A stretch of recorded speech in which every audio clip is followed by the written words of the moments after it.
Assalamualaikum warahmatullahi wabarakatuh. Bismillahirrahmanirrahim. Alhamdulillahirabbil alamin.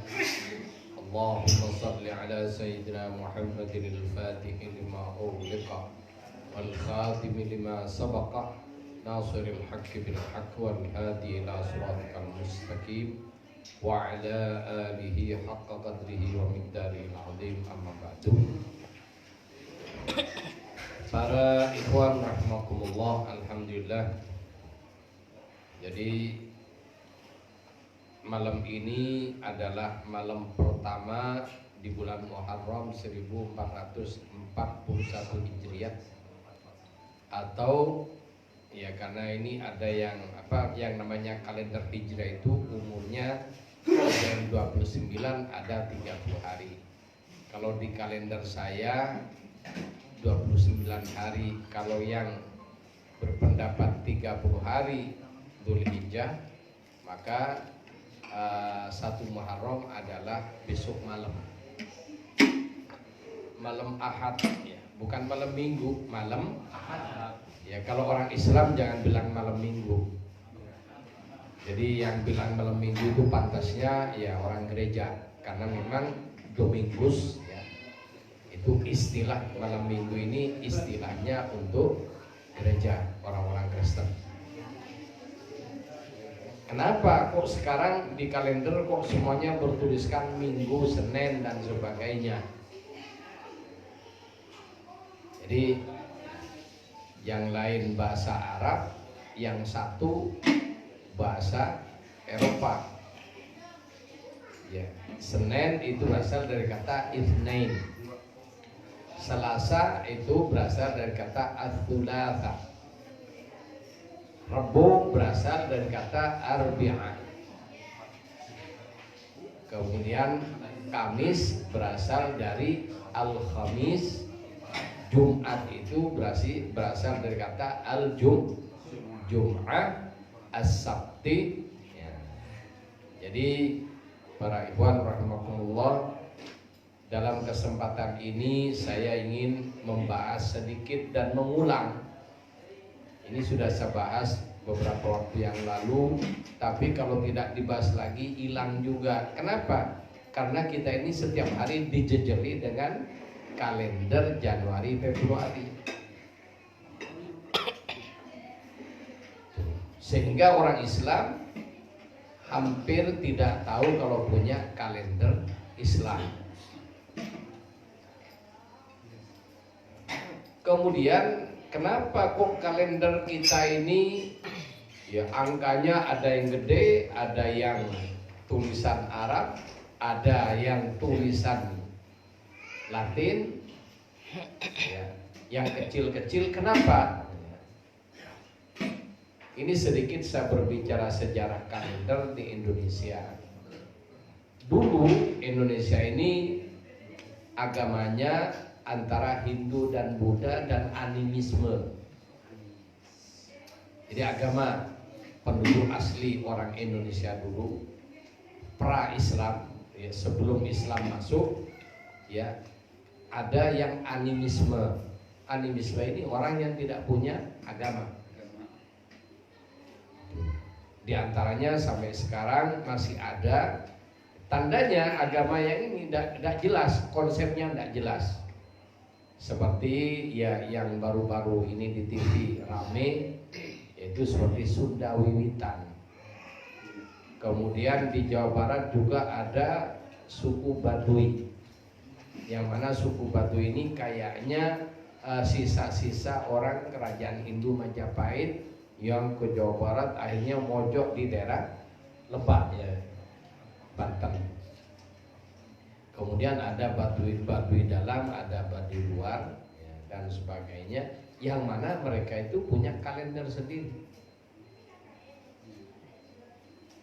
Kemudian dulu sebelum Islam ada agama Buddha, ada agama Hindu. Kemudian kerajaan Hindu pertama di Indonesia itu di Kutai Kartanegara, di di daerah Kalimantan. Kemudian ke Jawa Barat. Ya. Di Jawa Barat ini itu zaman kerajaan Mula Warman. Kemudian zaman kerajaan Mula Warman ini ada seorang tokohnya namanya Aji Saka. Jadi namanya siapa? Aji Saka, di mana ya disitulah ada kalender Hindu yang sampai saat ini dikenal dengan kalender Saka. Dalam kalender Hindu itu nama bulannya bukan bulan, jadi satu bulan satu purnama istilahnya dalam agama Hindu. Kemudian minggunya itu ya seminggu di kalender Saka itu 5 hari, namanya sepasar. Jadi sepasar 5 hari. Jadi ada pasaran Paing, ada pasaran Pon, ada jadi istilahnya bukan hari tapi pasaran Pon, Kliwon, Wage, Legi. Jadi Paing, Pon, Kliwon, Wage, Legi. Ya, yang pakai bahasa Jawa. Kalau bahasa Sunda gimana nama harinya? Tahu ya? Enggak malah. Wah, ini gimana?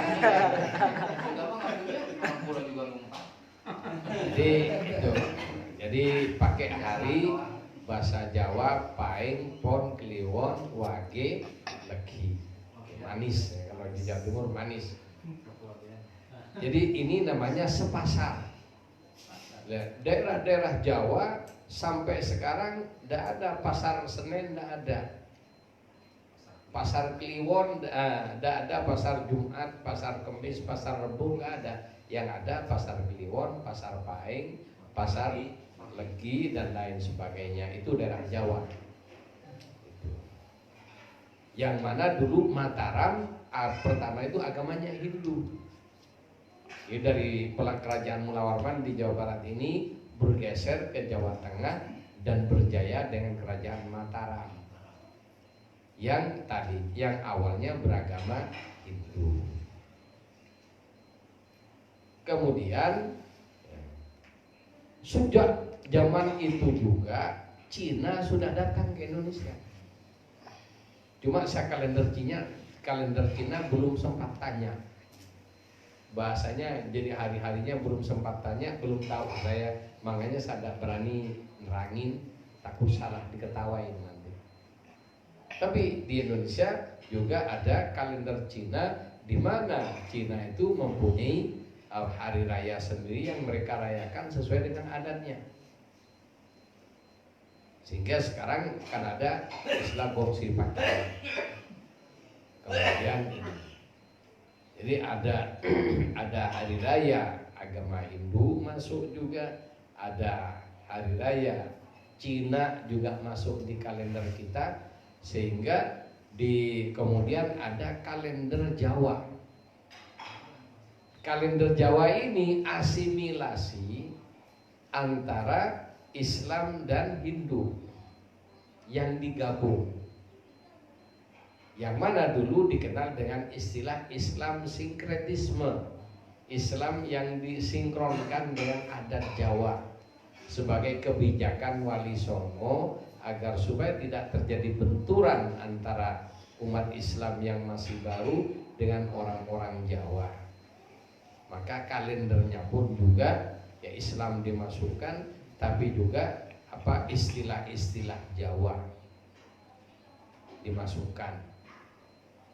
Sehingga selanjutnya ada istilah hari Islam yang digabung dengan harinya tanggalan Jawa, sehingga ada Senin Paing, Selasanya Pon, Rebonya Rebo Kliwon, kemudian Kemis Wage, Jumatnya Legi, Sabtunya Paing, Ahadnya Ahad Pon, dan seterusnya. Jadi 2 kalender ini jadi sehingga Jumat saja akhirnya macam-macam, ada Jumat Paing, Kliwon, ada juga dan sebagainya.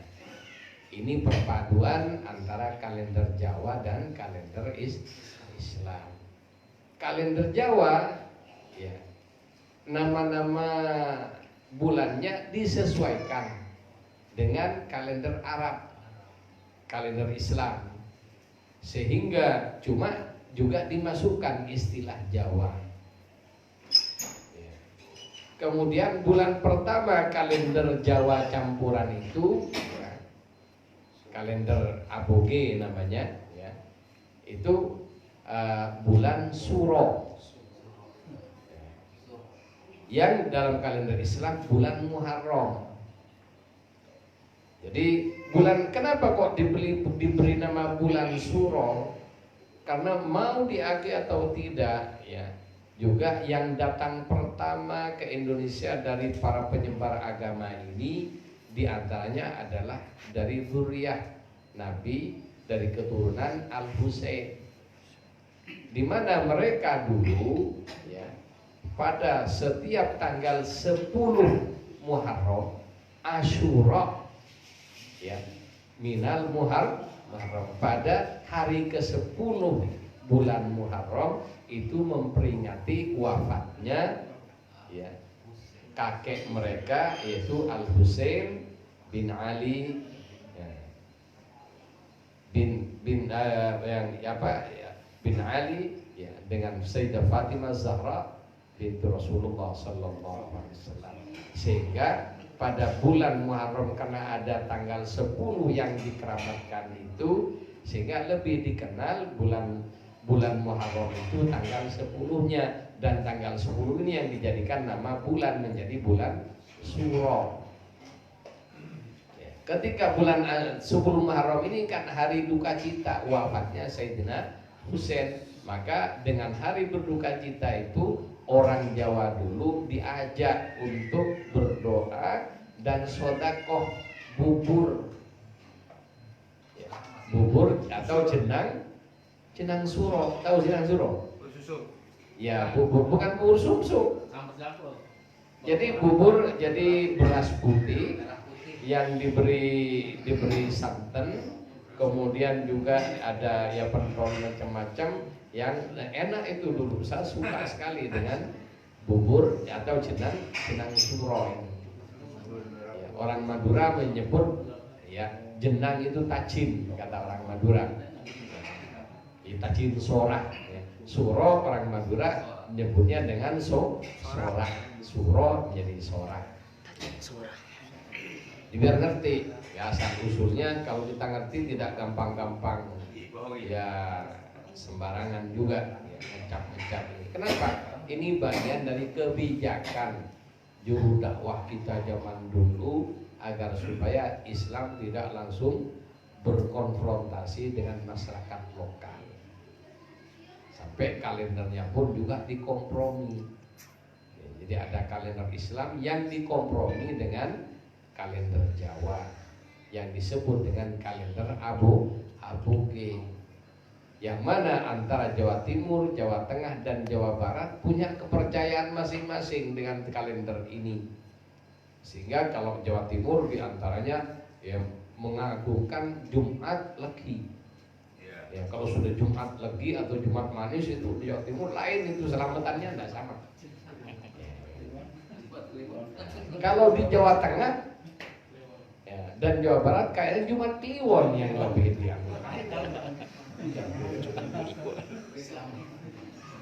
Sehingga ada film juga, film horor judulnya Jumat Kliwon.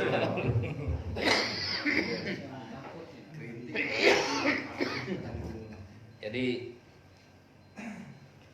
kemudian para ikhwan rahimakumullah, jadi kita penting juga tahu sejarah. Kemudian setelah itu Belanda datang. Jadi Belanda datang juga bawa kalender. Dan Belanda dalam waktu yang cukup lama, ya, menguasai Indonesia dalam bentuk perdagangan dan perbudakan. Pemerintah Belanda datang dengan perusahaan dagang namanya VOC, Jadi tadinya perusahaan dagang, tapi karena menguntungkan bangsa dan negara Belanda, maka di backing ya mereka ketika kejepit butuh ini, mereka datangkan tentara ke Indonesia. Jadi hati-hati dengan orang dagang. Kalau orang luar negeri dagang, apalagi kalau sudah perusahaannya gede, bisa bawa tentara dari luar, kayak Belanda dulu. Ya akhirnya Indonesia terjajah. Ini juga kita ngelihat, ya jangan lupa sejarah kita. Dan ini saya bukan provokasi, ini saya ngingetin bangsa saya sendiri. Saya bertanggung jawab dengan ucapan saya. Kenapa? Ya agar supaya kita ini melek bahwa dulu Indonesia dijajah oleh Belanda. Belanda datang bukan untuk menjajah, Belanda datang nyari rempah-rempah untuk dibeli kemudian dibawa ke sana. Kok murah, kok enak. Nah ini, maka pedagang-pedagang ini ada yang murni pedagang, ada yang aslinya preman. Ya preman-preman inilah ya akhirnya bikin macam-macam, jadi mengadakan politik adu domba di antara bangsa Indonesia. Di adu domba bangsa Indonesia, akhirnya ya kerajaan satu dengan yang lain diadu domba, kemudian minta bantuan tentara ke Belanda dengan konsesi dapat tanah, dapat kekuasaan, ini itu dan sebagainya. Ini para ikhwan rahimakumullah, ini sekedar sejarah masa lalu yang semoga tidak terulang lagi. Gitu. Kemudian ya Belanda dalam waktu yang lama juga bawa kalender Eropa yang dikenal dengan kalender Gregorian atau Gregorius. Lebih tepatnya kalender Kristen yang dihitung dari zamannya Nabi Isa alaihissalam. Jadi makanya dalam kalender Kristen itu ada tahun SM. Apa SM? Sebelum Masehi, sebelum Nabi Isa dinobatkan. Ada kalender Masehi. Yang mana dalam kalender Masehi ini dihitung dari perjalanan matahari. Ya, hitungannya perjalanan matahari yang beredar sepanjang tahun. Jadi bumi satu kali berputar itu 24 jam. Jadi perputaran bumi satu kali berputar selama 24 jam, sehari semalam bumi berputar. Sambil berputar, bumi ini juga berjalan pada garis edarnya, dan bumi ini juga diputarin oleh bulan, di mana bulan pun juga berputar mengelilingi bumi, dan ikut bumi mengadakan revolusi, namanya perputaran bumi dalam setahun. Jadi ketika berputar, dirinya berputar, namanya rotasi perputaran. Jadi ada rotasi bulan, ada rotasi bumi. Bulan berputar, kemudian sambil memutari bumi selama 29 atau 30 hari. Jadi bulan mengitari bumi, kadangkala satu putaran 30 hari, bulan berikutnya 29 hari. Dan kalender Hijriah menggunakan perputaran bumi, bulan mengelilingi bumi. Sehingga hitungannya kalender Hijriah itu Maghrib sampai dengan Maghrib. Jadi sekarang sudah malam Sabtu, bukan Jumat lagi. Tapi menurut kalender Gregorius, kalender Kristen, sekarang ini masih Jumat. Sampai dengan jam 00 nanti Jumat baru pindah ke Sabtu. Adapun dalam kalender Hijriah, Jumat habis sejak tadi masuk waktu maghrib. Dari mana tahunya bulan baru itu? Dilihat munculnya bulan sabit tanggal 1 yang kecil sekali. Yang lama-lama tambah gede, tambah gede, tambah gede. Puncaknya bulan purnama tanggal 15. Setelah tanggal 15, tanggal 16 kecil, terus tambah kecil.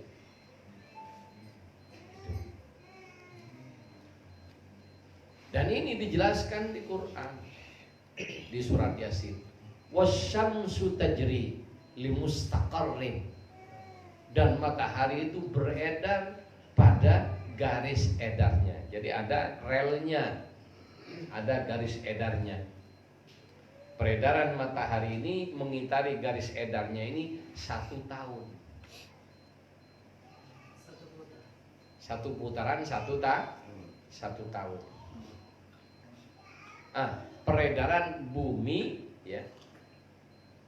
Jadi bumi mengitari matahari. Bumi kan rotasi, ya, sambil berputar sambil mengitari matahari. Perputaran bumi mengitari matahari ini setahun. Itu. Jadi 1 tahun. Jadi bumi berputar mengitari matahari bersama planet yang lain. Bumi diputarin bulan, bulan mengelilingi bumi selama 1 bulan. Makanya dikenal 1 bulan, 1 putaran bulan mengelilingi bumi. Adapun bumi mengitari matahari selama 1 tahun. Kemudian dalam perjalanan ini kan bentuk orbit bumi itu lonjong, oval. Makanya termasuk juga bumi ini berputar sehingga ketika bulan ini maghrib lebih awal, kemudian matahari seperti ada agak ke utara dikit, kemudian habis itu geser ke tengah, geser ke selatan, kan gitu kan. Nah, kenapa? Bumi ini sambil mengitari matahari juga berputar dan garis elipsnya ini. Ya dari situlah beda. Makanya ketika matahari condong ke utara, di dataran utara itu musim panas. Bumi bagian utara, kan bumi ini khatulistiwa, khatul istiwa. Jadi khatulistiwa itu bahasa Arab, diambil dari kata khatul, khat artinya garis, istiwa artinya bersemayam. Jadi garis tempat bersemayam peredaran matahari, maka disebut dengan khatul istiwa. Di Indonesia kan menjadi khatulistiwa. Garis khatulistiwa ini ada bagian garis istilahnya kok agak lama dah baca lagi ya, agak lupa. Jadi ini iklimnya tropis, kemudian di atas garis namanya subtropis.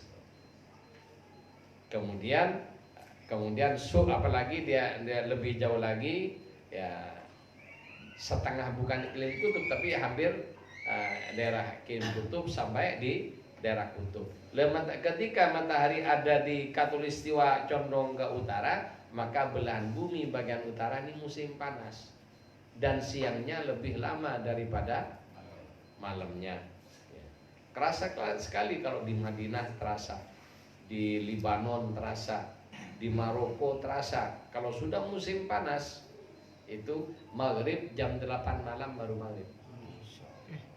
Jadi kalau bulan Ramadan bertepatan dengan musim panas, subhanallah. Kalau pas Ramadan musim dingin, waduh enak. Kenapa? Subuhnya ya, tidak usah repot-repot, di Jeddah saja. Kalau sudah musim dingin, itu subuh itu jam 6 baru masuk subuh. Masih petang.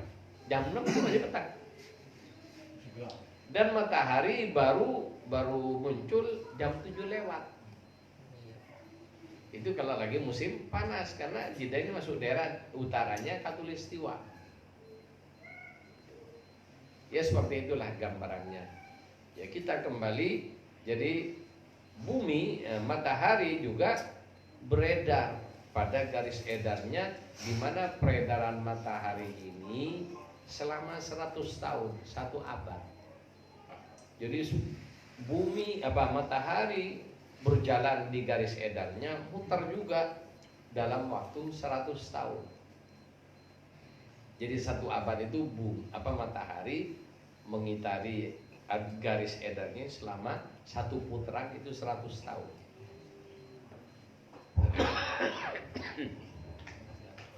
Itu hitungannya kayak gini. Makanya di Quran wasyamsu tajri limustaqarrin, matahari itu berjalan limustaqarrin, di atas relnya, tempat dia diletakkan oleh Allah. Dzalika taqdirul azizul alim. Wal qamaru, ya. Wal qamaru, sedangkan bulan qaddarnahu manazilaha. Sedangkan bulan itu bisa diperkirakan tempat-tempatnya. Wal qamar qaddarnahu manazilaha hatta ada kal urjunil qadim, sehingga dari bulan tanggal 1 membesar sampai kembali lagi kal urjunil qadim, seperti urjun itu kan kelapa. Ketika tempat berbuah kan ada ini yang seperti ini, kayak sabit. Nah, itu namanya urjun dalam bahasa Arab. Urjunil qadim seperti apa namanya ini? Ya, pelepah kelapa yang mengering. Bagaimana? Ya, tipis. Ya, wal qamar qaddarna, sedangkan bulan bisa dilihat, bisa diperkirakan. Manazilaha, tempat-tempatnya, hatta ada, sampai kembali. Kal urjunil qadim, seperti mayang yang kering. Seperti bunga mayang kelapa yang kering. Ini perbedaan. Itu dijelaskan di Quran, bukan tidak ada. Cuma karena kita baca Quran, dikira Quran itu pokoknya hanya dibaca, ya tidak tahu-tahu mana ini. Juga di ayat yang lain Allah menyatakan wasyamsu wal qamaru bihusban. Matahari dan bulan bisa dihitung, bisa dihisap. Maka disinilah lahirlah selanjutnya ilmu tentang astronomi yang secara khusus menjelaskan perjalanan matahari, bulan dan bumi, ya, yang selanjutnya dikenal dengan ilmu hisab, ngitung perjalanan bumi, bulan dan matahari.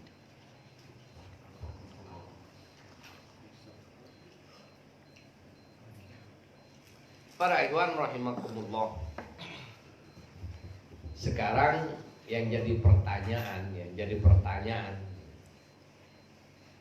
kira-kira kalau hanya dengan mata telanjang, kan kalender ini baru ada satelit baru beberapa tahun terakhir ini kan.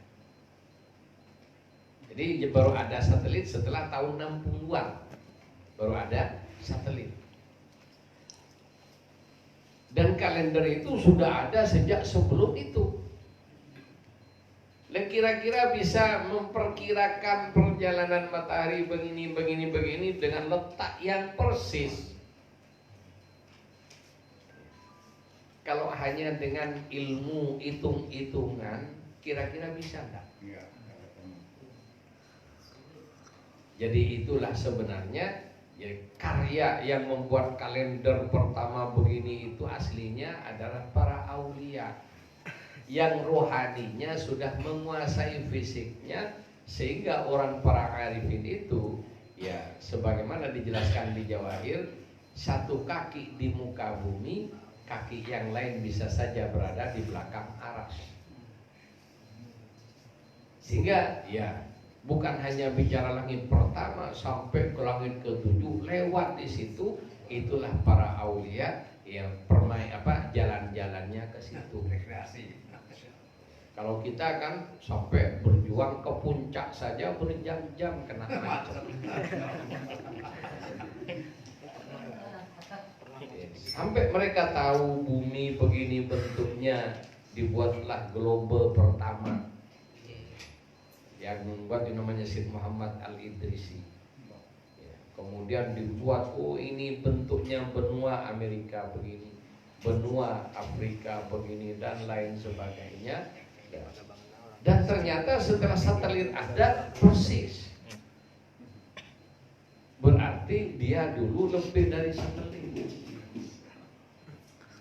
Jadi orang-orang yang bisa menggambar itu punya kemampuan indera yang melebihi kekuatan satelit itu sendiri. Satelit ini baru membuktikan kebenarannya kalender itu, kebenarannya apa yang dibicarakan oleh para aulia, membuktikan ini benar gitu aja. Tidak lebih dari itu, seperti kedokteran yang ada membuktikan kebenaran Al-Quran. Jadi kembali kepada masalah tanggalan. Jadi tanggalan Januari, Februari, ya, Maret dan sebagainya, ini nama-nama dewa dan nama raja. Agustus itu nama Kaisar Agustinus. Ini biar kita tahu, orang Islam biar tidak dibodohin. Kenapa? Sekarang aja orang Islam banyak ngomong, kan kalender umum ini Januari Februari. Kenapa kok orang Islam condong dengan kalender ini? Terutama siapa? Pegawai-pegawai negeri sejak zaman Belanda dulu. Kenapa? Hitungan kerjanya pakai kalender ini, gajiannya pakai kalender itu, sehingga dengan kalender Hijrah tidak ingat kenapa ada gaji di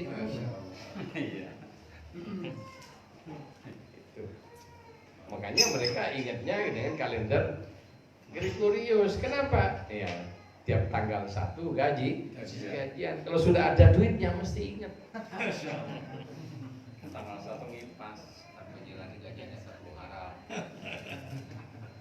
Sampai sekarang orang Islam banyak yang tidak tahu kalau orang Islam punya kalender sendiri. Coba ditanya, sebutin bulan pertama kalender Masehi dari Januari, kedua apa kedua? Februari, ketiga Maret, keempat coba yang keempat April. yang keempat April. yang kelima Mei. keenam Juni, ketujuh Juli. kedelapan Agustus. setelah Agustus, September. setelah September, Oktober. setelah Oktober, November. setelah November, Desember. ya hafal semua ya. Sekarang tolong sebutin Muharram sampai Dzulhijjah. Dari Sawal. Kok salah Muharram? Muharram, Safar, Mulud, Silimulud. Nah ini Maulud itu bukan kalender, tidak ada bulan Maulid, tidak ada.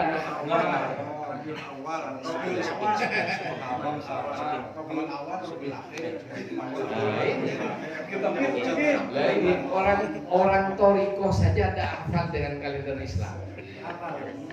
Nah gimana dengan orang yang bukan bertoriko? Yang bertoriko aja sudah tak hafal dengan kalender Islam. Kenapa? Biar kita dipisahkan dengan nilai-nilai Islam bertahap. Ini harus kita sadar. Itu. Ayo hafalin dulu, nanti tahu macam-macam asro ujung-ujungnya tidak tahu. Ya, bulan 1 Muharram, bulan 2 Safar, bulan 3 Rabiul Awal, bulan 4 Rabiul Akhir atau Rabiul Tsani. Ya, kemudian Jumadil Awal, Jumadil Akhir atau Jumadil Tsani. Kemudian Rajab, kemudian Sya'ban, setelah Sya'ban Ramadan, Syawal, Dzulqa'dah, Dzulhijjah. Ini mulut. adapun kalender Jawa yang Suro, ya kalender Jawa Suro, Safar, Maulud, Ba'da Maulud, Jumadil Awal, Jumadil Akhir, Rajab, ruwah, poso, Syawal, kapit, besar. Itu bulan besar itu adalah istilah dalam kalender Jawa. Jawa. Sawal ya, Bang, ya. Palingnya sawal ya. Sehingga di situ pun juga sampai sekarang ada ini tahun wau, tahun alif, tahun macam-macam itu ada.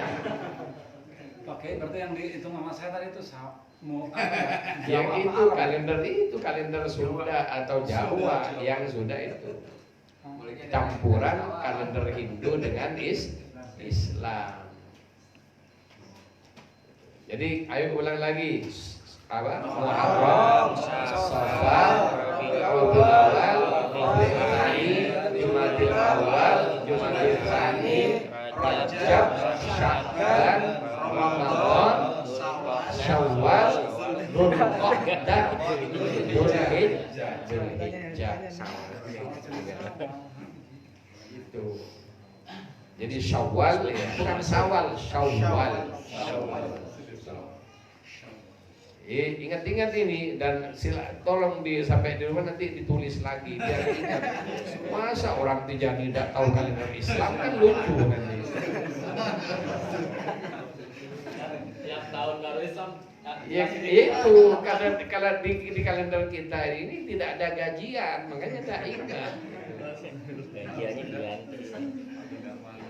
Hanya ingat-ingat jadi Muharram, Safar, Rabiul Awal, Rabiul Tsani, Jumadil Awal, Jumadil Tsani, Rajab, Sya'ban, Ramadan, Syawal, Dzulqa'dah, Dzulhijjah. Tuh. Kalau orang Madura nyebutnya gimana? Ya, Sorah, Safar, Mulod, Rasol, Mandilawal, Mandilahir, Rejeb, Robe, Pasa, Sabel, Takepek, Rajin. Jadi kejepit itu, apit itu, Takepek kalau di Madura.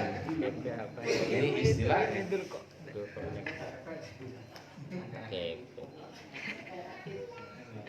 Makanya juga ada kepercayaan ya yang aslinya itu berasal dari luar Islam juga yang masuk juga gitu. Sehingga kalau bulan ya seperti bulan Apit ya, Jawanya apa? Apit ya, itu udah ada orang menikahkan anaknya di bulan itu. Kenapa takutnya ini? Nah, itu kemudian ada tahun ini, tahun itu dan sebagainya, ya, itu banyak lah. Itu yang perlu kita luruskan. Ya tidak salah semua, tapi ada yang perlu kita luruskan sehingga tidak bertentangan dengan akidah Islam. Ya, jangan langsung dikafir-kafirin semua, tapi ada yang perlu diluruskan, dibenarkan. Jelas ya para ikhwan. Ini kalender Islam. Adapun Januari sampai Desember itu kalender Kristen. Cuma kalau ngomong begini seakan-akan saya ini rasis lah. Ya, kemudian ini kita harus tahu mana ya. Jadi biar tidak remeng-remeng. Karena kalau kita ngaji memberikan istilah yang remeng-remeng, nanti orang tidak ngerti dan ilmunya juga remeng-remeng nanti. Itu. Jadi kenapa? Kebenaran itu nyata. Dan kita harus nyatakan. Jangan dicampur aduk dengan kebatilan, diumpet-umpetin, akhirnya kebenaran nanti tertutup oleh kebatilan. Ini jadi Iwan harus tahu ini. Tolong ingat lagi ya, dicatat kalau perlu, dihafalkan kalau yang belum hafal. Gitu. Jadi yang Pain Pomplion itu adalah kalendernya Hindu. Kemudian punya Islam tidak ada hari Minggu. Hari Minggu itu ya dulu kalender kita itu Ahad, Senin, Selasa, Rabu, Kamis, Jumat, Sabtu. Ya. Jadi saya masih SD dulu kalender itu udah ada, Minggu udah ada. Dan ketika saya SMP ini mulai ada yang kalender tetap Ahad, ya kalender yang punya Menara Kudus itu tetap Ahad. Sekarang pernah beli Menara Kudus, kalender Menara Kudus? Tidak pernah beli walaupun ikhwan sekarang. Orang Islam banyak tidak tahu, padahal kalau memang kita ini ingin tahu termasuk awal bulan akhir bulan Hijriah itu di kalender Menara Kudus jelas. Di situ di belakang ada penjelasannya. Jadi ijtima, ya conjunction antara matahari dengan bulan. Kemudian tanggal 1 pas hari ini, para hari apa tanggal akhir, tanggal akhirnya berapa sekian hari, sehingga ya ketika sudah misalnya awal Ramadan menentukan 1 Ramadan, orang NU bukan tidak tahu tanggal 1 Ramadan. Jadi sudah ada timnya dan sampai sekarang masih terawat itu di Kudus, ya ada pakar-pakar ilmu astronomi. Dan ilmu itu aslinya Islam yang punya. Itu. Pada saat itu di Eropa masih gelap gulita, belum ada ilmu pengetahuan. Bahkan ya, di Eropa itu zaman dulu saking dekeknya mereka itu fanatik dengan keyakinan-keyakinannya, penemu pertama sepeda yang pada saat itu belum ada rantainya, hanya roda di depan belakang, kemudian dia digabungkan, kemudian ditumpai dengan kaki yang ngayuh langsung ke tanah. Itu saja penemunya mati dalam kondisi diisolasi, jadi tidak sampai mati tidak ketahuan orang. Kenapa? Dianggap membuat sesuatu yang baru, yang membahayakan, yang membawa kehancuran dan lain sebagainya. Jadi orang Eropa itu parah, lebih dari kita. Fanatik. Iya, fanatik dengan kepercayaannya sama dengan kita. Itu. Jadi ini pada saat itu ketika Eropa itu masih gelap, ya, Islam sudah cemerlang dengan ilmu pengetahuannya. Sehingga ya ketika kerajaan Bani Umayyah dan Bani Abbasiyah ini, umat Islam itu banyak menelurkan hal-hal baru yang berkaitan dengan alam semesta, termasuk juga penerbangan antariksa yang mengatakan susunan bumi, atmosfer bumi, di atas atmosfer, stratosfer, ionosfer dan seterusnya, sekian kilometer sekian ini ada dengan sifat masing-masing. Itu adalah ulama aulia yang apa? Rohaninya sudah melanglang buana ke luar angkasa dan tahu sifat-sifat itu semua sebelum ada pesawat terbang. Bahkan juga yang pertama ambisi mengadakan percobaan-percobaan untuk bisa membuat pesawat terbang itu adalah orang Islam masih zamannya Turki Utsmani. Sampai ya pertama kali itu mereka bikin sayap, dia mempelajari bagaimana burung itu terbang dan bagaimana burung itu landingnya itu bagaimana, itu dipelajari. Kemudian ya membuat kondisi sayap seperti burung dipakai, ya bisa terbang tapi terbatas. Ya walaupun yang terbang itu harus patah, tapi itulah harganya ilmu pengetahuan. Jadi orang-orang yang berjuang ingin membuka rahasia ilmu itu melalui penderitaan yang keras. Nah, sekarang ini kan sudah tinggal enaknya aja. Dulu belum ada Google, di pesantren-pesantren salaf itu ada ilmu tentang trigonometri. Cuma istilahnya pakai bahasa Arab, ilmu rubuh. Apa jadi kan hitungannya itu alat yang itu segi seperempat itu. Kemudian dari situ dia cara sampai dilihat, oh ini pohon kalau ditebak, kalau ditebang sampai di sini pas dia. Jadi ini nanti kalau rubuh ke sini digaris pas itu rubuh.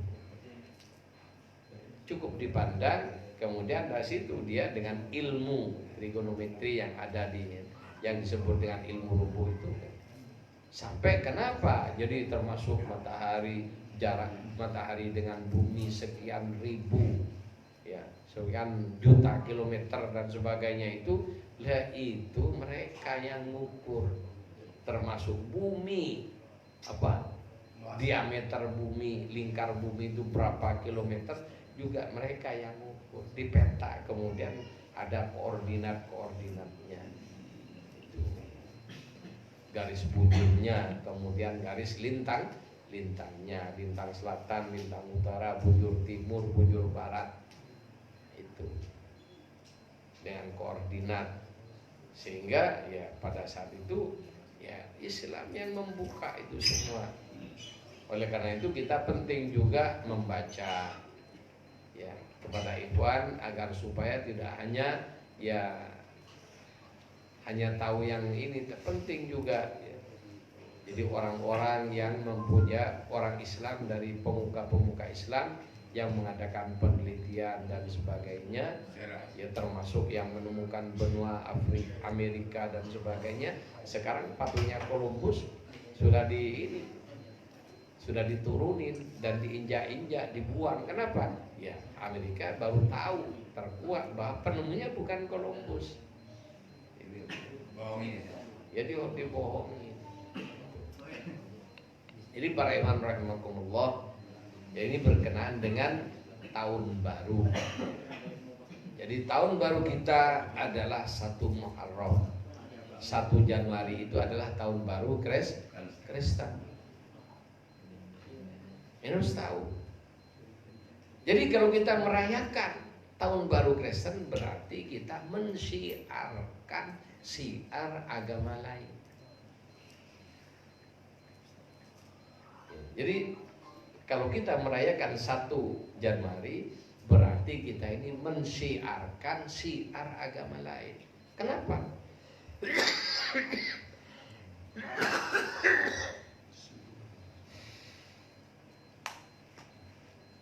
Karena ya kalender ini bagian dari siar agama.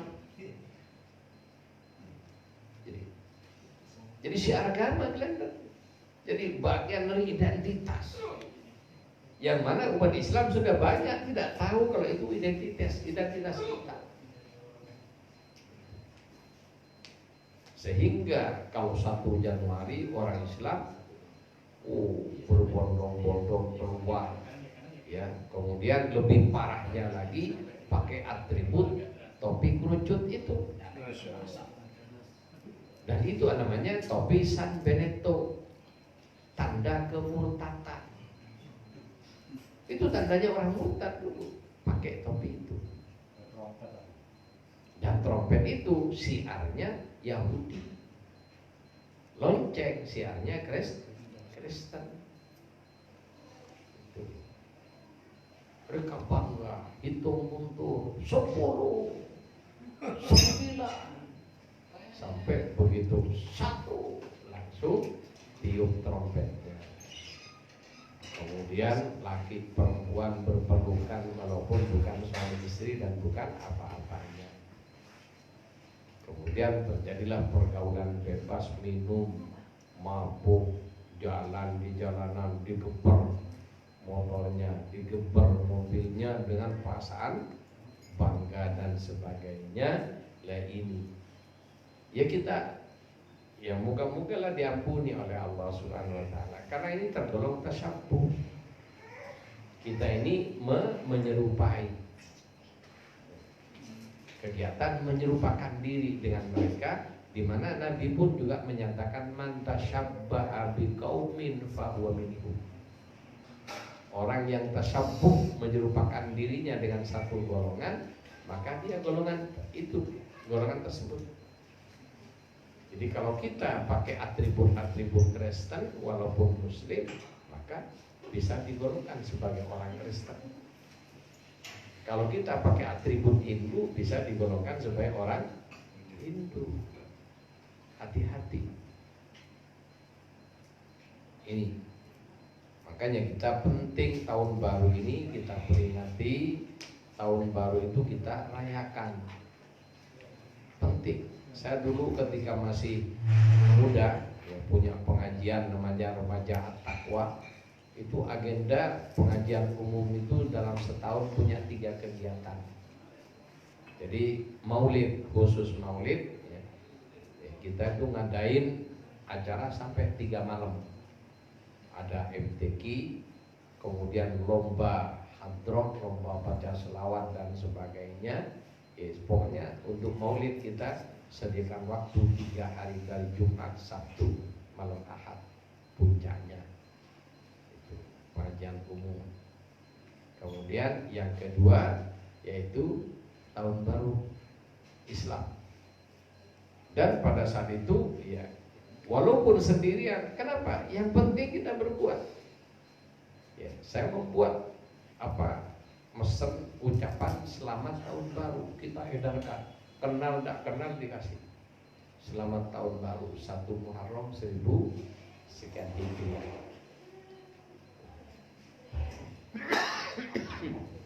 Kenapa? Ya biar orang Islam sadar. Tapi ya itu tadi, ya karena kita sendirian. Kadang-kadang yang mencemooh itu orang Islam. Itu yang repot.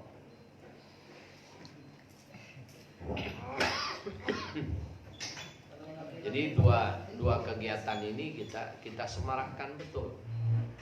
Nah, ini sangat penting. Kemudian Isra Mi'raj. Jadi pengajian di daerah saya terkenal dengan pengajian Isra Mi'raj. Pada bulan Rajab itu sebulan itu pengajian di mana-mana, pindah-pindah pengajian Isra Mi'raj. Kemudian kulit pada saat itu kurang greget, hanya tanggal 12 saja. Tapi subhanallah di daerah saya itu tiap rumah mengadakan acara maulid. Itu, kalau bulan maulid itu gitu. Jadi ini para ikhwan rahimakumullah, ya, kita harus tahu kalender kita. Ya sudah tahu kan, jadi ada kalender Hindu, ada kalender Kristen, ada kalender perpaduan antara kalender Hindu dan kalender Islam. Ya, ada yang disebut kalender Aboge dan ada kalender Islam, kalender Hijriah. Makanya kalau kita di kalender Menara Kudus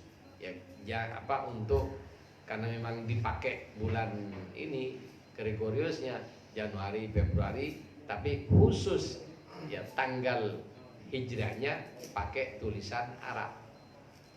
Kan jadi ini tanggal gedenya yang tanggalan umum kan itu istilahnya di masyarakat dikenal dengan tanggalan umum pakai huruf yang gede. Ada di pucuknya itu dalam bentuk tulisan Arab. Itu tanggalan hijriyah. Ada lagi dalam tulisan itu tanggalan Jawa. Kemudian di situ juga ada tanggalan Cinanya, makanya ditulis Jikui apa itu kan itu. Ya semua dimuat di tanggalan kita. Maka tanggalan kita ini macam-macam. Yang punya kita yang mana kita harus tahu. Yang punya orang yang mana kita juga harus tahu dan bisa milah-milah. Kenapa? Ya ini bagian dari syiar agama. Dan kita harus hati-hati dalam hal ini.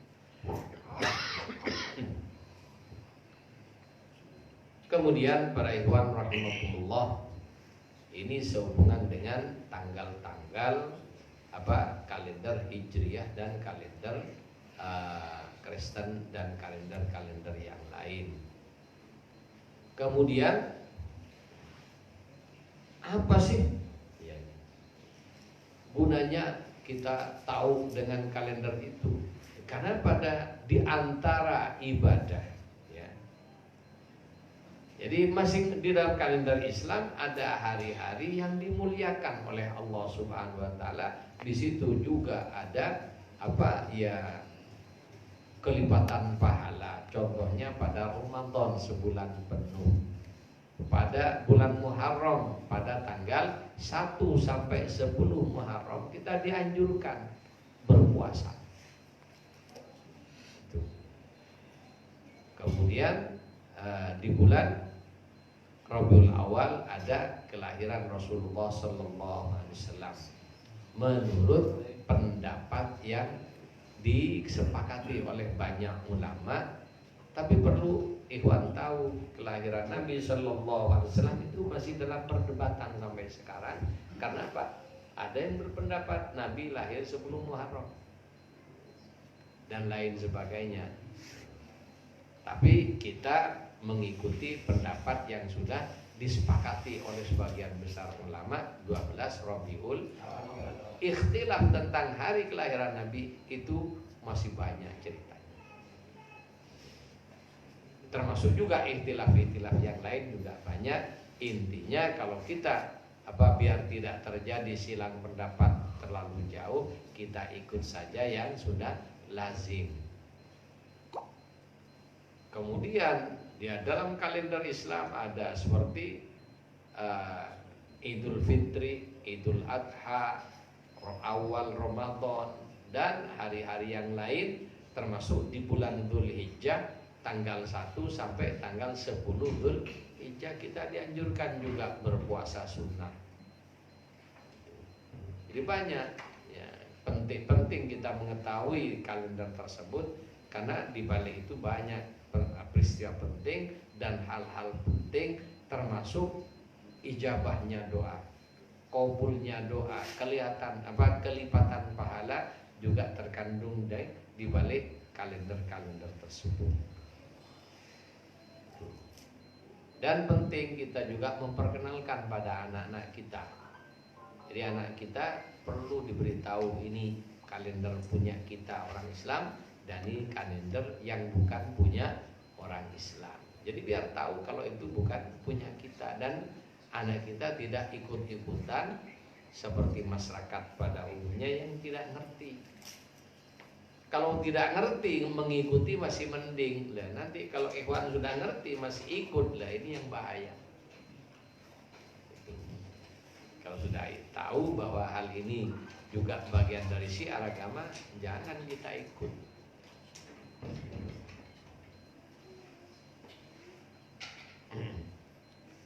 Sampai di sini barangkali ada yang mau tanya, monggo.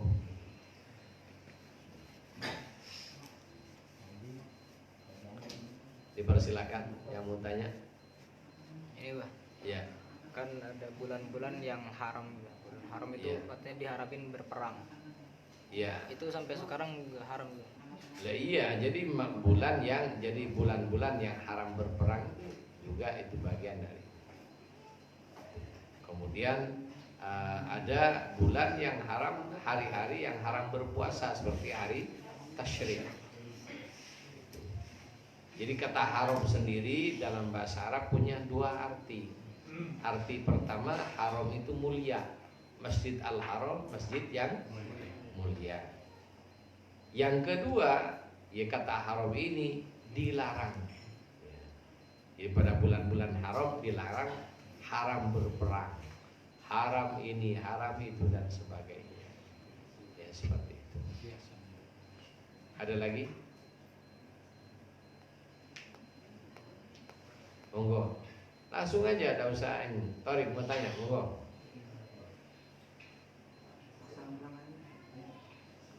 Ayo cepetan biar ini. Ya.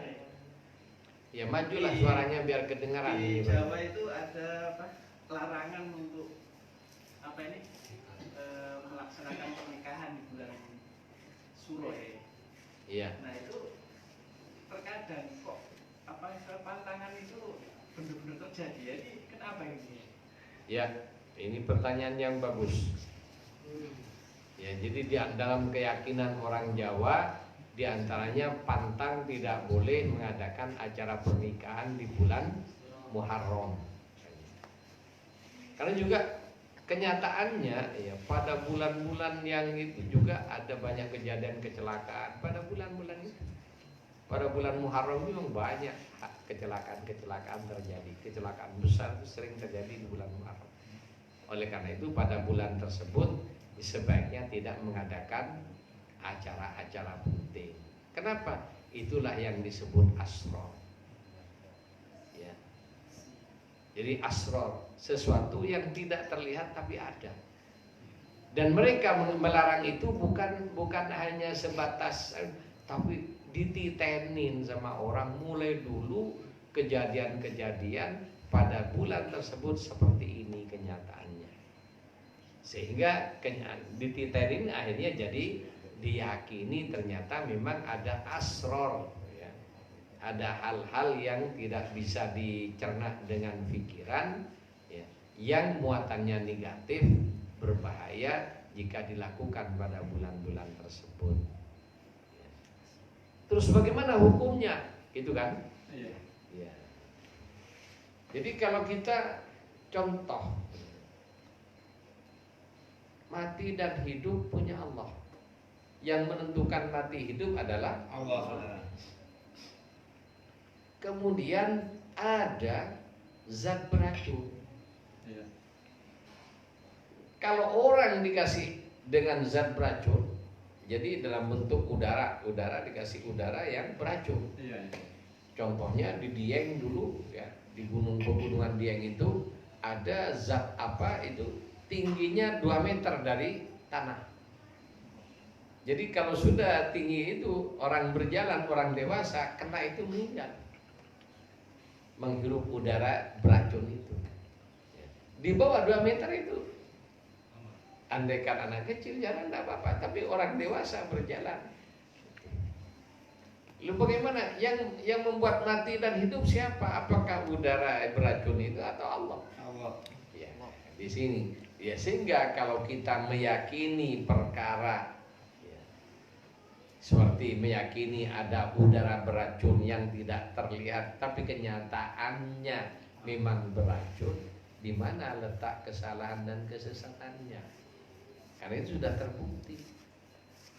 Sehingga kalau kita meyakini hal-hal yang terjadi seperti itu dan kita menghindarinya, dan itu kita yakin semua adalah kembali kepada Allah yang Maha Kuasa atas segala-galanya, dan Allah pun juga meletakkan perkara-perkara penting pada hari-hari tertentu dan bulan-bulan tertentu.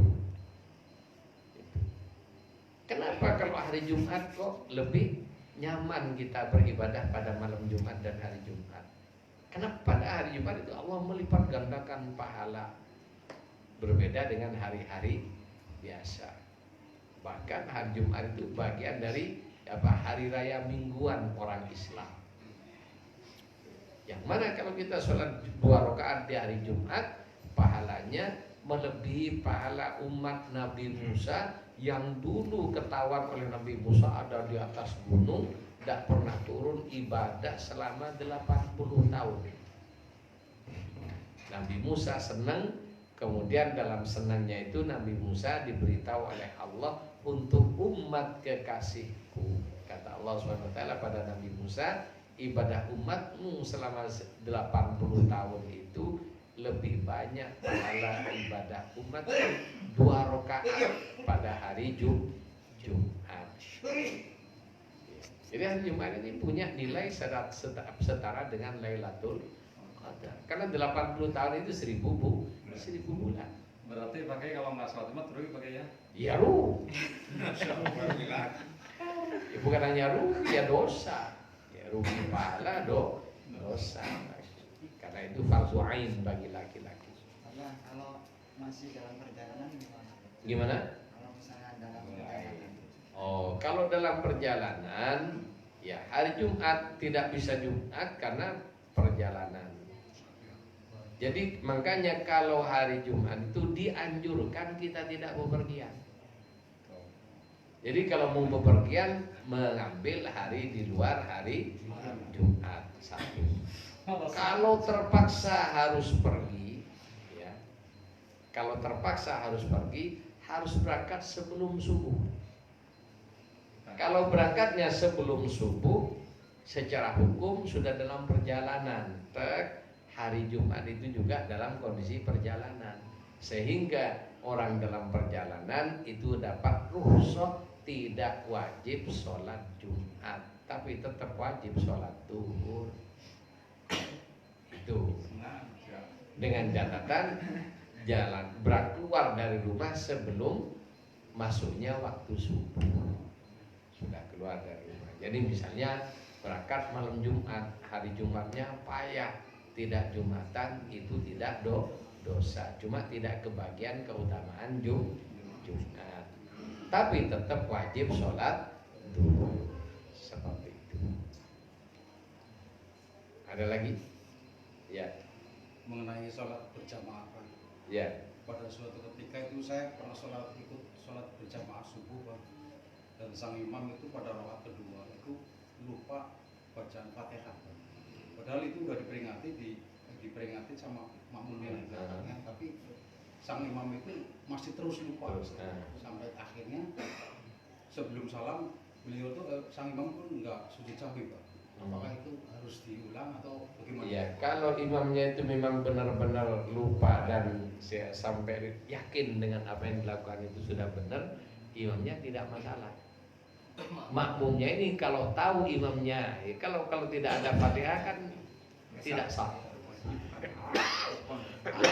Maka makmumnya mufarokoh, jangan ikuti imam. Disitulah ya. Jadi nilai-nilai demokrasi dalam Islam itu, dalam sholat itu sudah ada. Cuma lebih daripada demokrasi. Ya demokrasi itu ya itu ciptaan orang Yahudi aslinya. Jadi kalau bicara demokrasi dengan Islam dibandingkan jauh antara panggang langit dengan bumi. Intinya kalau makmum tahu imamnya salah dan batal, maka makmum wajib mufarokoh dan tetap dapat pahala berjamaah. Kalau ikut yang salah, sadar dengan kesalahannya dan ikut orang batal, maka harus diulang sholatnya. Karena dia sholatnya batal, karena dia sadar kalau imamnya batal. Kalau imamnya kan tidak sadar-sadar kalau dia salah, tidak masalah. Namanya orang yang tidak sadar, lupa itu diangkat kolam. Yang sadar ini yang harus bertindak. Kalau imamnya tidak bisa diingatkan, ya mufarokoh, memisahkan diri dari imam. Karena sholat berjamaah itu paling tidak 1 rakaat misalnya, ya. Jumat itu sudah ikut khutbahnya, sholat, karena benar-benar buru-buru. Sementara imamnya itu panjang sholatnya, selesai rakaat pertama, rakaat kedua sholat sendiri mufarokoh langsung pergi, boleh, sudah dapat pahala Jumat. Jadi misalnya sholat Jumat kita benar-benar terburu-buru atau ada satu kondisi yang sangat mendesak, Ya, darurat aja. ya darurat. Contohnya ya sudah tidak bisa ditahan. Ya. Mau buang air besar, misalnya. Ya kalau nunggu imam lama banget. Ya.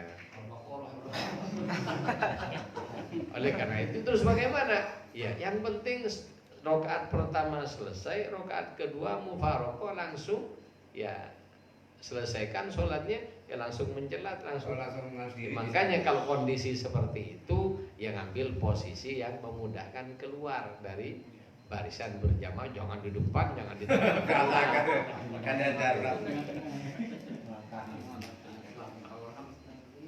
Kada darurat ya. Jadi makanya sholat berjamaah dapat 1 rakaat tetap dapat berjamaah. Misalnya buru-buru dapat rakaat pertama, selesai rakaat pertama langsung di mufarokoh. Itu sendiri gitu ya. Sholat sendiri tetap dapat sholat berjamaah. Ada lagi? Ya. Ini nyambung pertanyaan Pak ini. Iya. Tentang tadi kalender Jawa kan ada pantangan-pantangan untuk menikah. Dan ini pernah saya temukan di kitab Fathul Izar. Ada bab hars wa asror awqatih. Jadi bab-bab rahasia bersenggama dan waktu-waktunya. Yaitu kalau pas saya baca itu ada beberapa waktu. Apa yang tenang ngomongnya? Santai. Yang saya baca itu ada beberapa waktu untuk bersenggama itu yang bagus dan ada yang buruk. Iya. Di antaranya yang bagus malam Jumat, anak yang terakhir bakal jadi hafiz Quran. Dan yang lain itu buruk gitu. Ada beberapa 3 hari. Nah itu sikap kita bagaimana?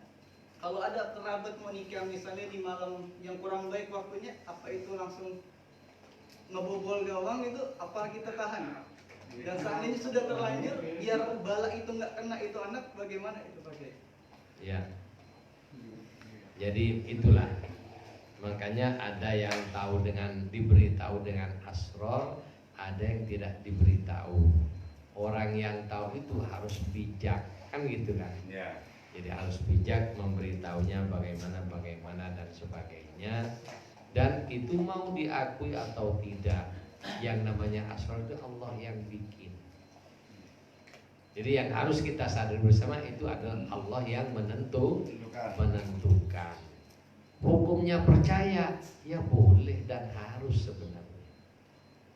Cuman yaitu cara percayanya itu jangan kepada bendanya atau harinya, tapi ketika kita yakin bahwa Allah meletakkan kebaikan-kebaikan pada hari Jumat, Allah meletakkan kebaikan pada Ramadan sehingga pahalanya berlipat-lipat, Allah meletakkan keutamaan pada bulan Dzulhijjah, pada bulan haji, hari hari Tarwiyah Arafah dan hari Idul Adha dan hari tasyrik, itu semua dari Allah. Kalau kita meyakini semuanya dari Allah, maka tauhid.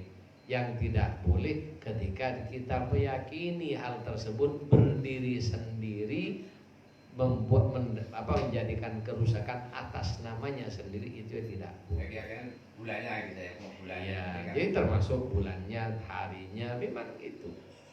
Makanya ketika yang ini yang banyak menulis begini rata-rata ulama sufi dan mereka yang memang tahu dengan asror.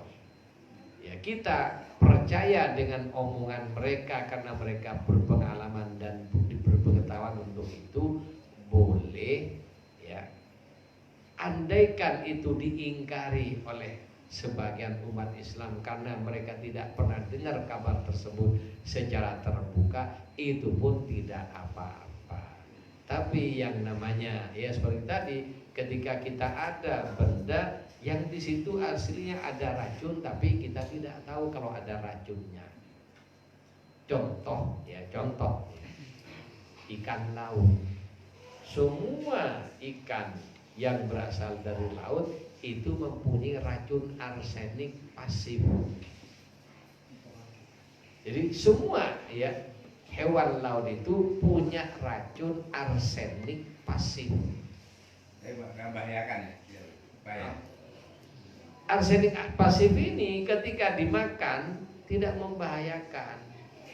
Tapi lah ini kan orang yang tahu dengan ilmu kimia, para dokter, racun arsenik pasif ini kalau kena susu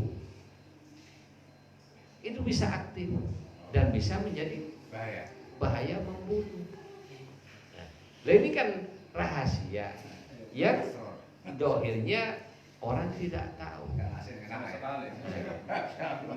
sekali nggak tahu pakai itu mah. Iya kan? Sama sekali nggak tahu. Makanya jadi tolong ya ingat-ingat kalau habis makan makanan laut ya seafood jangan minum susu. Yang kedua jangan minum vitamin C. Itu ya tiga saya. Vitamin C bagus, tapi kalau habis makan Penempatannya ya, minum vitamin C berakibat buruk. Lah ini asror. Masya Allah. Aslinya. Sama kayak makan tape atau durian kayak gitu. Iya, jadi asror. Ketika ya orang yang tanpa kena itu ya karena kejadian. Lah yang kena masih melanggar, salahnya ya. Kalau tidak percaya gimana nanti ketahuan. Ya, termasuk bisa berakibat itu kulit ngelupas itu. Itu kalau dengan air dengan susu. Jadi silakan kalau mau nyoba. Sebut itu apa ya? Kerang apa? Ya pokoknya ini ya. Makanan laut itu namanya seafood. Food itu makanan. Seafood makanan yang berasal dari laut namanya seafood. Bukan seafood. Kalau seafood itu seafood. Kalau seafood itu bahasa Inggris C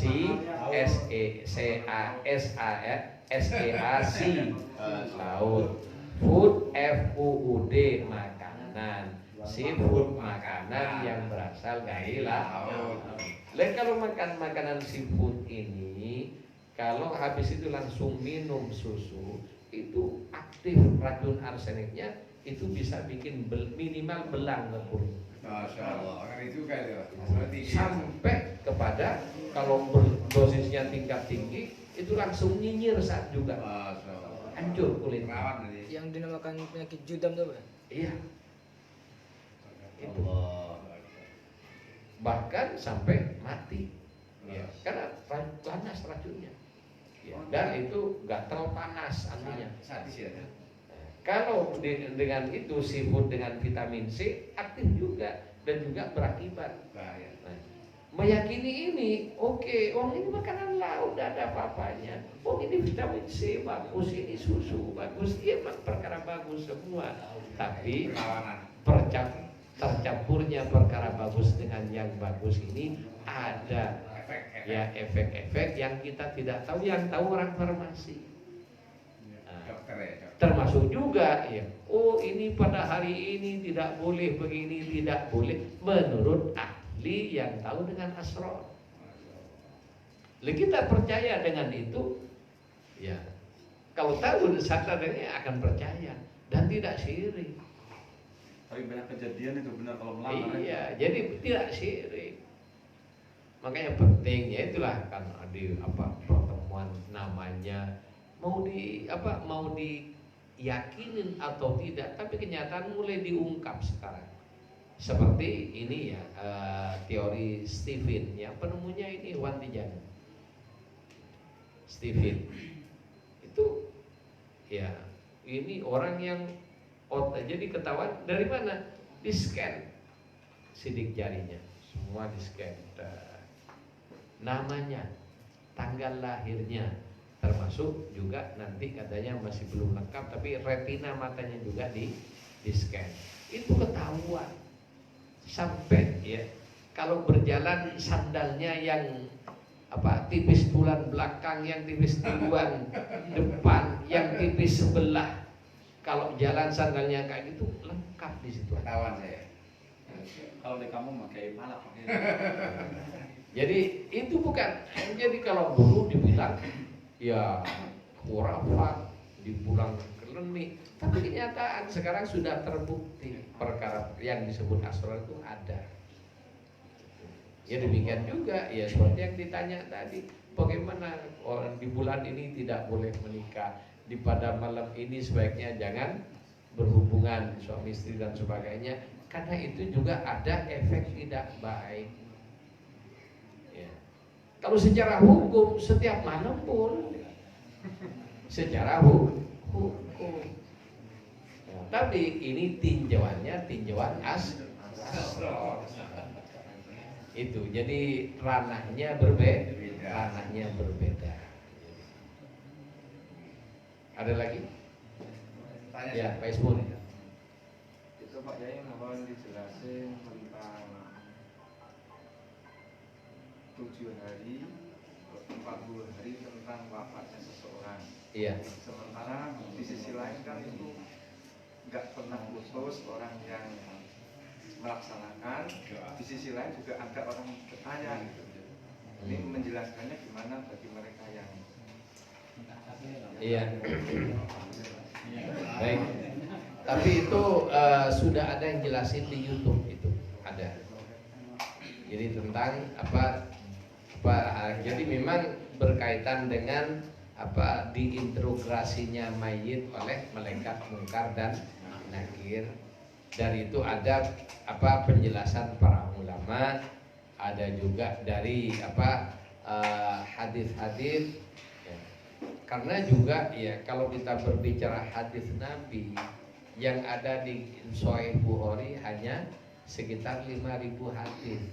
Padahal yang dihafal oleh Imam Bukhari 1.250.000 hadis. Karena Nabi sampai umur 63 tahun masa berbicara hanya 50 kata. Ya, cuma yang di situ ada riwayat perkara-perkara penting yang hukum ini diambil penting-penting. Jadi ada yang disabdakan oleh Nabi yang tidak masyhur di antara para sahabat, tapi itu ada karena riwayatnya hanya satu orang disebut riwayat ahad, lemah dan sebagainya. Itu adalah pendapat tentang hadis-hadis tersebut. Akan tetapi kembali kepada mendoakan sesama muslim, itu adalah hakul muslim alal muslim. Jadi intinya seperti itu. Adapun kenapa kok dipilih ya, ada hari pertama, ada yang hari pertama 2, 3 sampai ke 7 berarti 40 hari baru ada lagi. Ada yang diambil hari pertama, hari ketiga, hari kelima, hari ketujuh, berhenti ke-4 dan seterusnya. Ya. Intinya mendoakan orang mati, mendoakan orang yang sudah wafat itu dianjurkan dalam agama, wabil khusus untuk anak-anak mendoakan orang tua. Di antara amal orang tua yang jalan terus, awwaladin sholihin yad'u lahu. Terus bagaimana kok kalau tahlil itu kan bukan saudaranya, kan gitu kan? Ya. Jadi tahlil bukan, tapi perlu diketahui memang bukan saudara kandung, tapi muslim dengan muslim adalah bersaudara.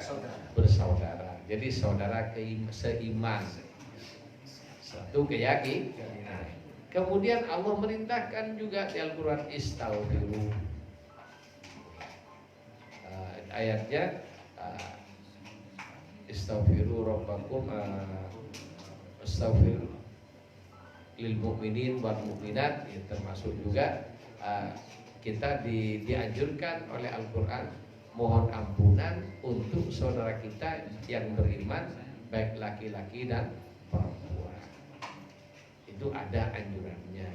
Dan yang paling mudah ya, kalau ditanya doa ibadahnya orang hidup pada orang mati tidak sampai, kan itu yang aslinya jadi masalah kedua. Sebenarnya kalau itu dalilnya tidak usah repot-repot, dalilnya sholat jenazah. Yang sholat jenazah belum tentu anaknya, belum tentu saudaranya, apalagi haji meninggal di Mekah, yang sholat siapa? Ya kalau memang tidak sampai doa, bacaan Quran dan dalam sholat jenazah itu satu takbir Al-Fatihah, berarti baca Quran. Kemudian takbir kedua baca solawat. Solawat tidak nyebut nama mayat. Fatihah juga tidak ada nama mayatnya. Baru yang ketiga doa untuk mayat, Allahumma lahu kalau laki. Kalau perempuan Allahumma laha. Kalau ngedoain seperti di bulan haji karena yang disolatin banyak, Allahumma lahu warhamhum wa'afihim wa. Jadi ada doa, ada Quran, ada selawat. Yang mana yang sampai kepada yang meninggal bukan doanya, tapi pahalanya. Pahala sampai selama yang dikirimin Islam dan yang ngirim orang Islam. Dalil yang paling gampang adalah diwajibkannya fardu kifayah kalau kita sholat jenazah. Itu diantaranya. Adapun ya hari ini hari itu kan hanya ijtihad orang-orang tua kita, ulama-ulama kita berdasarkan ya dari penelitian ayat Quran, hadis dan sebagainya. Dan mereka kebanyakan dulu ya, orang-orang zaman dulu itu dengan orang tua, dengan kiai, tanya dasarnya, yang penting sudah katanya kiai udah begini, yakin aja. Sekarang ini karena sudah zamannya berubah, kita harus banyak belajar dalil-dalil tersebut sehingga tidak dikatakan hanya Islam taklid buta. Seperti itu. Ada Ada lagi? Ya saya. Ya. Tentang kita sholat wajib ya. Kita istilahnya kan bacaan suratnya imamnya panjang. Nah kita udah selesai baca kita baca surat Al-Ikhlas karena kita bukan masalah Al-Ikhlas menambah itu membaca itu suratnya panjang ya. Apanya? Kita kan sholat imamnya masih suratnya panjang suratnya. Nah, kita baca surat Al-Ikhlas untuk mengisi waktu gitu. Oh gitu. Yang penting baca Quran boleh. Kayak bacakan surat. Cuma yang wajib bagi makmum cukup baca surah Al-Fatihah, setelah itu mendengarkan imam. Karena mendengarkan itu sama dengan membacanya, dapat pahala yang sama. Lebih bagusnya lagi tadabbur maknanya. Imam panjang, ya kan imam. Ya.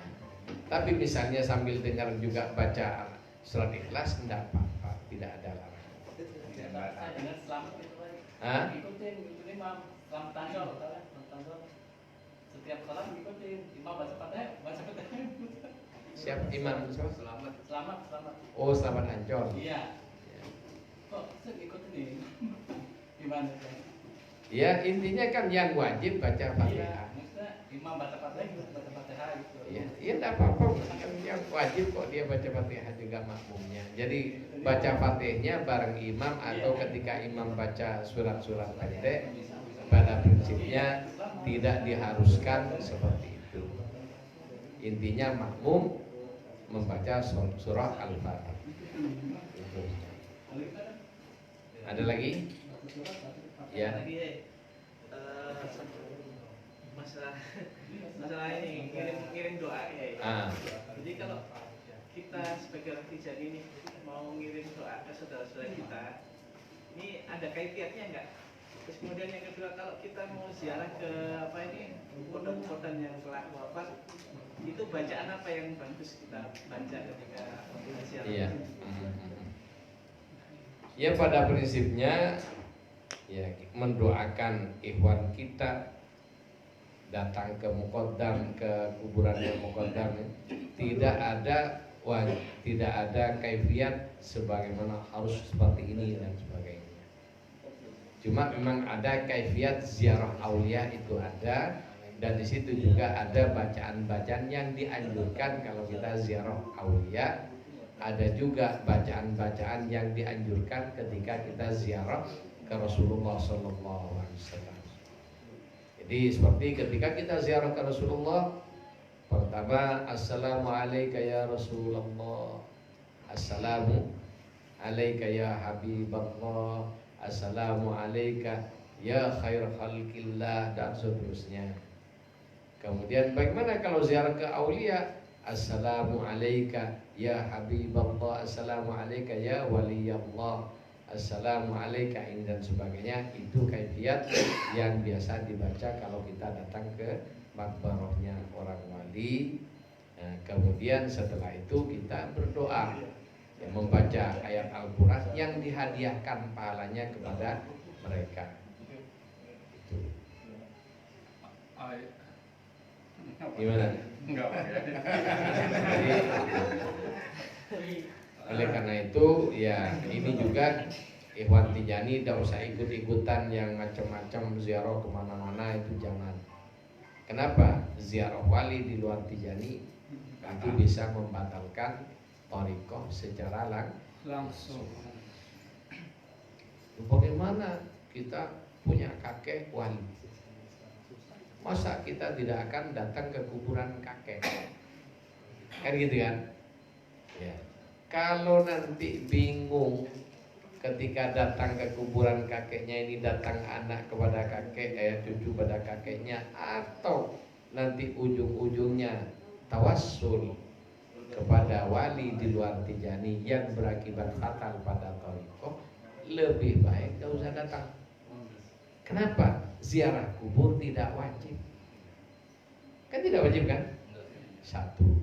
Loh, kalau dia kakeknya sudah wali, orang wali sudah tidak butuh doa kita. Ngapain kita ribut-ribut ngurusin orang yang sudah selamat? Lah kita ini sekarang ngurus diri sendiri biar selamat. Itu makanya kalau naik pesawat ada peringatan.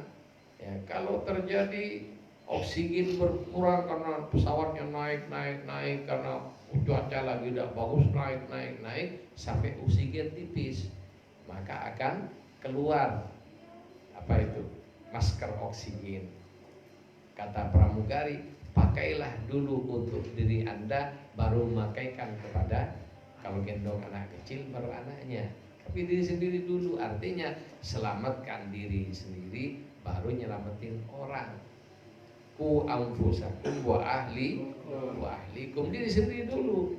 Lah kalau yang kita perjuangkan selamat sudah selamat, kok masih repot-repot memperjuangkan orang yang selamat? Sementara kita ini hidup walaupun sudah bertoreko, ada jaminan selamat kalau istiqomah. Kalau tidak bisa mencret, ya kan? Jadi kita ini belum tentu, siapapun belum tentu dari kita. Makanya kita sendiri-sendiri ini harus berusaha tiap hari bagaimana jangan sampai batal ini dulu. Makanya saya katakan ini kajian-kajian begini. Kenapa? Biar bisa ngingetin tiap Jumat kita bicara. Apa yang tidak diketahui oleh ikhwan kita bisa ngomong. Ikhwan bisa tanya. Selamatin diri sendiri dulu.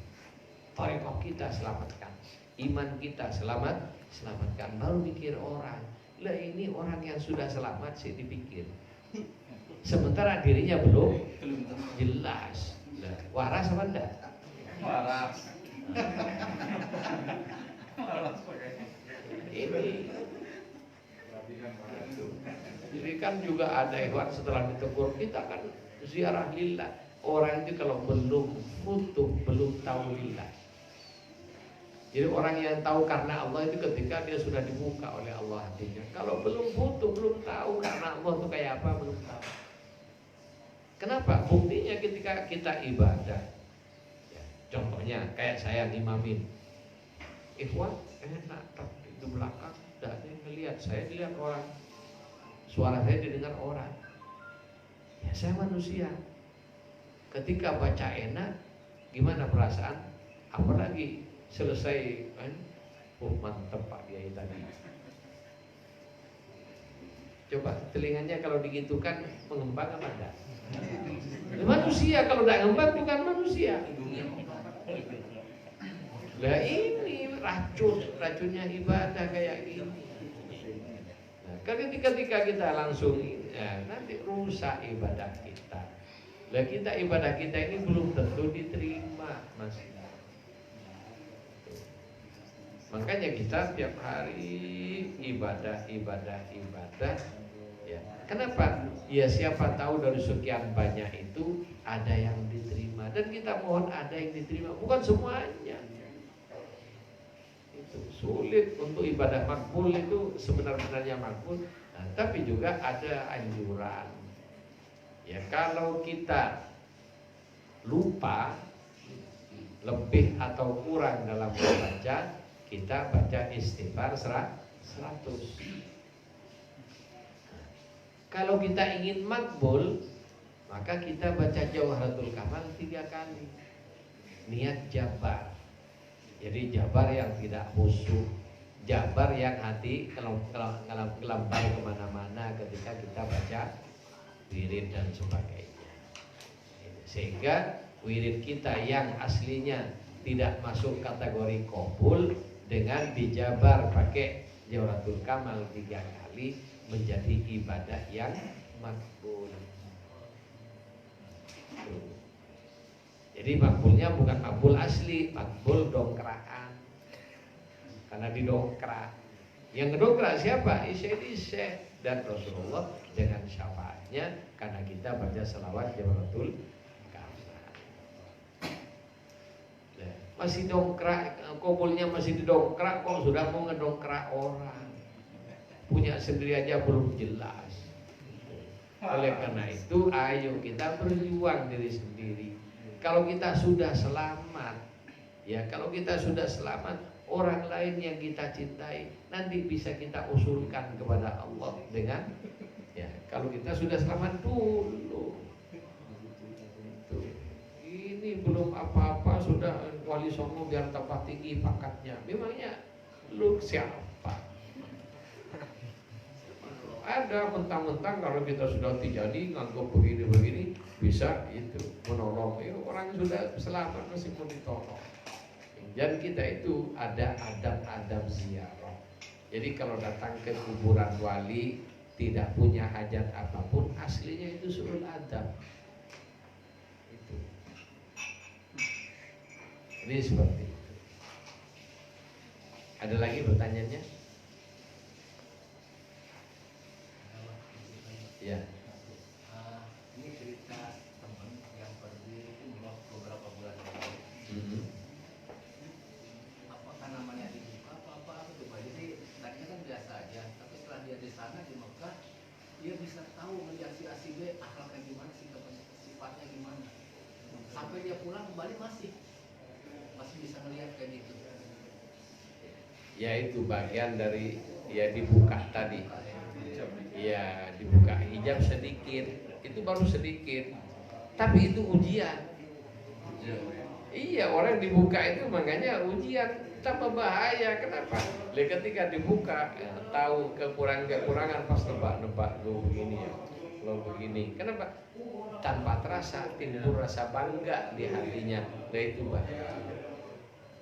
Orang yang asli, yang maftuh ya, orang yang telah dibuka oleh Allah, mendapatkan futuh, tahu rahasia orang yang ada bagi orang yang futuh itu ketahuan sifatnya, ada yang rupa anjing, ada yang rupa celeng, rupa ini, tapi dia melihat tetap dengan pandangan senyum, pandangan nerima siapapun walaupun tahu yang dihadapi orang nggak benar. Nggak diomongin langsung. Tidak diomongkan pada siapapun, dan juga dia tambah rapat mulutnya dari menyimpan rahasia itu. Dan itulah mereka para arifin kayak gitu. Makanya kalian tidak dikasih. Kenapa? Kalau dikasih nanti jadi kayak ini tukang sulap nanti. Maka bersyukurlah tidak dibuka. Aman. Jadi burung beok nantinya. Ada lagi? Ini Bang. Ya. Kuampusakum wahlikum. Wahlikum. Iya. Nah, ini kan kapan waktu yang pas itu, Bang? Kan pertama selamatkan diri kita sendiri. Habis itu ketika mau menyelamatkan keluarga, menyelamatkan keluarga itu waktunya yang pas tuh kapan? Iya. Kan kita kadang bingung, misalkan naudzubillah saudara belum sholat, misalkan ini mau dinasihatin kita sendiri udah selamat apa belum gitu, Bang? Iya. Waktunya. Ya, ini ada pertanyaan dari Mas Bud. Kapan kita berbuat dengan ahli kita, dengan saudara-saudara kita yang belum melaksanakan ibadah yang benar kepada Allah Subhanahu wa taala? Yang pertama yang harus kita sadari bersama adalah tugas kita mengajak, menyuruh, memaksa saudara keluarga agar ibadah kepada Allah itu tugas. Adapun hasilnya Allah yang menentukan. Jadi yang pertama murni harus disari wa ma alaina illal balagul mubin. Nabi pun juga menyatakan dan dapat perintah untuk memberitahu bahwa beliau hanya dapat tugas menyampaikan. Kita pun dapat tugas mengajak, mengingatkan saudara kita, baik saudara sendiri atau sesama umat Islam. Kapan waktu yang terbaik? Ya harus mencari waktu yang terbaik. Kalau orang lagi marah, diingetin tambah marah. Ya, ini bagaimana caranya? Yaitu adalah ya kita bisa mempertimbangkan dan sifatnya temporal. Artinya ya beda-beda satu sama lain. Ya mencarilah waktu yang baik dengan bijak tentunya. Kenapa? Ya orang lagi tidak sholat langsung sholat lu, sholat lu, ya, kita dapat. Bagaimana agar supaya dia tidak tersinggung dan bagaimana agar supaya dia mengikuti ajakan kita. Dan ini pun juga para ikhwan, yang namanya dakwah itu cahaya. Terus bagaimana? Ya kita ini harus memperkuat dulu dari diri kita. Jadi kalau kenapa kok ada orang yang didengar walaupun ngomong sekali langsung didengar diamalkan. Ada orang sampai berkali-kali ngejebres malah jadi bahan tertawaan. Kenapa? Ya itu tadi. Jadi ketika kita mau berdakwah harus sadar dakwah itu adalah memancarkan cahaya ilmu dan cahaya iman. Otomatis kita harus memperkuat dulu pancaran cahaya dari diri kita. Jadi ada orang-orang zaman dulu jarang ngomong tapi orang taat. Sekarang kejepres hasilnya nggak ada. Kenapa? Ya sholat tahajudnya aja jarang-jarang. Jadi tapi sholat tahajud jangan untuk itu. Tapi kalau Anda bisa dibuktikan kalau tidak pernah tahajud dan sebagainya, sudah ngomong tidak akan ada ya. Hasilnya itu sulit sekali untuk bisa memperbaiki orang. Makanya disinilah jadi ilmunya harus ada, cahayanya harus ada. Ilmu didapat dari belajar, ya cahaya ini dapat dari zikir, dari sholat sunnah dan sebagainya. Ada lagi? Kalau tidak ada, ini sudah jam 10. Moga-moga ya. Masih ada, Mas Torik? Masih ada pertanyaan lagi? Hah? Ya, baik. Ya. Mengenai lala, misalnya ada ikhwan udah bacaan sampai 500 tapi tiba-tiba malah buah angin kan datang udah lagi, apakah dari awal lagi apa lanjut? Ya. Bagaimana kalau lagi ijtima hailalah? Ya. Terutama dulu ijtima wadifah. Ya. Ketika termasuk juga wirid lazim. Sudah la ilaha illallah dapat 80 ngentut. Ini kan? Batal kan? Wudu dari awal. Wadifah, ya. Wadifah berjamaah sampai pertengahan sudah Jawharatul Kamal, ya batal wudunya.